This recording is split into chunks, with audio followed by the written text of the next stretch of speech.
সবাইকে বলতেছি বরবাদ সিনেমাটা হচ্ছে অসাধারণের চেয়ে বেশি কিছু। অসাধারণের চেয়ে যদি কোনো সুন্দর শব্দ থেকে থাকে একটা ধামাকা সিনেমা। পিছনের সারি যারা আছে তাদের একটু সুযোগ করে দেওয়া উচিত, কারণ সব শাকিব খানের উপর নির্ভরশীল হলে তো সবাই আমরা চাহিদা সম্পূর্ণ করতে পারতেছি না, তাই না? না, আমি বরবাদই দেখবো। আমি অতটা মুভি আসলে দেখতে চাই না। সবাইকে বলতেছি বরবাদ সিনেমাটা হচ্ছে অসাধারণের চেয়ে বেশি কিছু। অসাধারণের চেয়ে যদি কোনো সুন্দর শব্দ থেকে থাকে একটা ধামাকা সিনেমা, একটা ভালো লাগার সিনেমা, টাকা উসুল সিনেমা, তারপর হচ্ছে বরবাদ। বরবাদ কি বলবো, অনেক অনেক অনেক বেশি সুন্দর, অনেক সুন্দরের চেয়ে বেশি কিছু। সরি, সাকিব খানের ফ্যান বা ওই বিষয়ে ওভাবে আমি ইয়ে না করি।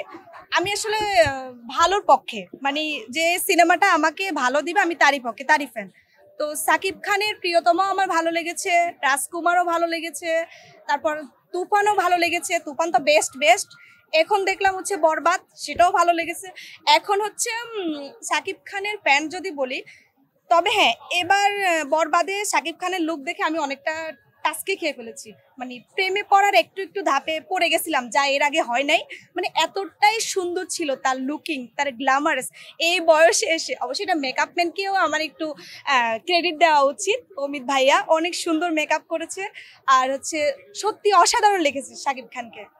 ভালোবাসা তো সবার জীবনেই আসে কম বেশ।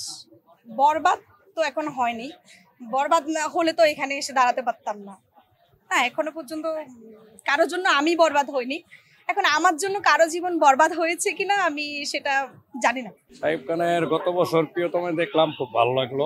তো এই বছরে দেখতে আসছি, বরবাদটা নাকি খুব সুপার হিট হবে, দেখি। টিকিট তো পাচ্ছি না, গত সপ্তাহে টিকিট নিয়ে গেলাম, আজকে দেখবো আর কি। এটা তো খুব ভালো লাগছে, এটা তো দেখছি। এটা বিশেষ করে আমার যে ছোট, ও দেখার জন্য খুবই বেকুল হয়ে আছে, এর জন্য দেখতে আসলাম। যে আসলে চাঁদ মামা গানটা খুব ভালো লাগছে দেখার। এগুলা আসলে ডেফিনেটলি এখনো ইচ্ছে আছে। আগে আমার মানে সবচেয়ে ফেভারিট যে নায়ক শাকিব খান, ওটা দেখার পর ওগুলো দেখবো, একটু কম্পেয়ার করবো আসলে যে কোনটা ভালো হয়েছে, কিটা এরকম। তো শাকিব খানকে খুব ভালো লাগে, এই জন্য আমি রেগুলার ছবিটা দেখি। এটা তো আসলে বাংলাদেশের জন্য একটা বিশাল পাওয়া যে আমাদের শাকিব খান একেবারে ডেফিনেটলি লুক এবারকে তো একেবারেই আনকমন লুকিং আসছে। এর জন্য সবার কাছে এটা প্রত্যাশা ছিল আর চাওয়া। এখন দেখি মুভিটাই আর কি কি অভিনেতা করছে সেটা দেখা। আমরা তো চাই অ্যাকচুয়ালি বাংলাদেশের মুভি একটু ক্যাটাগরি ভালো হোক, তারপরে ভারত বাংলাদেশ যেভাবে করছে আসলে আরো সামনে আগাক, বাংলাদেশের মুভিগুলো আরো ভালো হোক, আমরা এটা চাই, আমরা দেখতে পারি যত সম্ভব। না সেটা তো অবশ্যই, তা তো হল দেখলে বোঝা যায়। টিকিট পাচ্ছি না, এক সপ্তাহ ধরে, এক সপ্তাহ আগে টিকিট কাটতে আসছিলাম, তো আমরা আরো 4 দিন আগে টিকিট নিয়ে গেলাম। সেটা তো বুঝিয়ে যায় যে বাংলাদেশ ছবিটা আসলে অনেকটা রদবদল হয়েছে, তাই না? এটাতে আশা করি আরো সামনে আরো কিছু হবে। তো শাকিব খানের মতো সবাই এরকম করার চেষ্টা করুক, আমরা এটা চাই। কারণ বাংলাদেশে একটা নায়কের উপরে নির্ভরশীল হয়ে তো আর সবকিছু করা সম্ভব না। উচিত অ্যাকচুয়ালি পিছনের সারি যারা আছে তাদের একটু সুযোগ করে দেওয়া উচিত, কারণ সব শাকিব খানের উপরে নির্ভরশীল হলে তো সবাই আমরা চাহিদা সম্পূর্ণ করতে পারতেছি না, তাই না? এই জন্য পিছনের সারি যেগুলো আছে তাদের একটু সুযোগ করে দেওয়া উচিত, যে বাংলা ছবি আর একটু ভালো হোক, সুন্দরভাবে চলুক। আমরা ভারতের পাশাপাশি তামিলের, বিশেষ করে এই বরবাদ ছবি তো তামিল ছবি থেকে খুব সুন্দর হয়েছে, আরো অনেকে বলছে। আমার শুভাকাঙ্ক্ষী যারা আছে তারাও দেখে গেছে, আমি এই জন্যই দেখতে আসলাম যে আসলে কি এটা দেখার বাকি আছে। বরবাদটা দেখার বেশি ইচ্ছা আছে। এখন বাকিটা টিকিটের উপর নির্ভর করে। অবশ্য সে একজন মেগা সুপারস্টার, বা এপার বলেন ওপার বলেন দুই বাংলারই।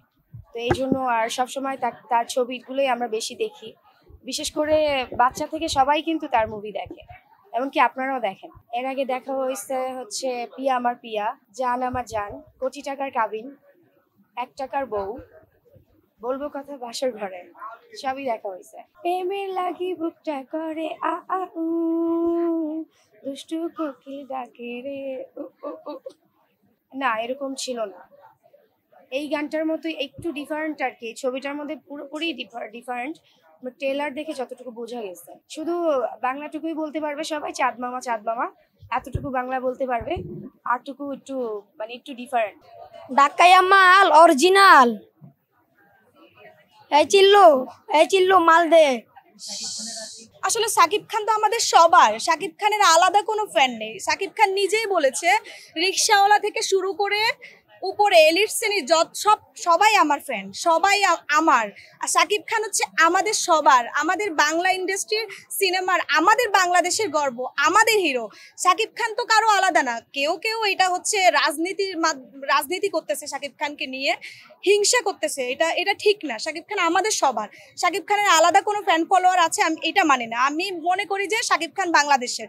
এখন শাকিব খান সব রাজ্যে খেলতেছে, এটা আমাদের গর্ব। শাকিব খান আমাদের সবার, এটা আমার কথা না। আমি বরবাদই দেখবো, আমি অতটা মুভি আসলে দেখতে চাই না। আমি বরবাদ দেবো, যদি সাথে পারি আমি জঙ্গলিটা একটু ট্রাই করবো, যেহেতু হাজবেন্ড ওয়াইফের মাঝে একটা ছিল, তারা দুজনই করছে, সেক্ষেত্রে দেখার ইচ্ছা আছে। একটু দেখা হয়নি কি এটা জিজ্ঞেস করলে ভালো হয়, কারণ আদার্স সব মুভি দেখি অবশ্যই, কিন্তু আসলে কর্মজীবনে খুব ব্যস্ততার কারণে আমি এটা দেখবো। যদি সময় পাই সেক্ষেত্রে আবারও ট্রাই করব। এমনি যাকে আমি ভালোবাসি বা দূর থেকে আমি তাকে এতটা ফলো করি, হয়তোবা কাছে থাকলে হয়তোবা কাছে দেখতে পেলে একটু ভালো লাগবে, এটাই। তাছাড়া যে এমন এক্সাইটেড এমন কিছু না। আমি আসলে প্রতিদ্বন্দ্বী কাউকে মিলাইতে আসি নাই, এখানে ভালো লাগা কাজ করাইতে আসছি। সো আমার যাকে ভালো লাগে, যার যার মাইন্ড যেমন, যাকে নিয়ে ভাবনা যেমন, সে তেমনই। এসেছিলাম বরবাদ মুভি দেখতে, এবার টিকিট পাইনি। মুভি কম দেখি খুব, বাট এবার বরবাদ মুভিটা দেখছি। ঈদের দিন দেখছিলাম মুভি, বাট আবার আজকে আসছিলাম কিন্তু টিকিট পাইনি।